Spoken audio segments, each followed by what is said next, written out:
Fordi det kommer vi til at se, og jeg tror, at vi måske ser nogle af besøgene i forhold til de skandinaviske lande blive arrangeret sådan inden for en relativt kort tidshorisont. Og så er jeg stensikker på, det er, at vi kommer til at se et besøg i Grønland og på Færøerne, så snart det næsten kan organiseres.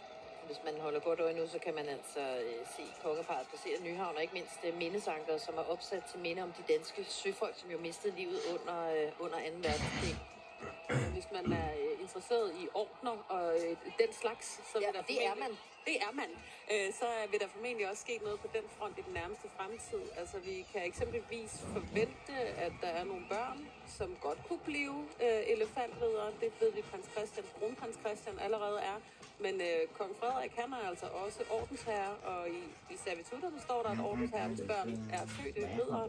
Så det vil give mening, hvis det bliver det. Så er der også 2 storkors, som vi har, som ikke er uddelt til nogen.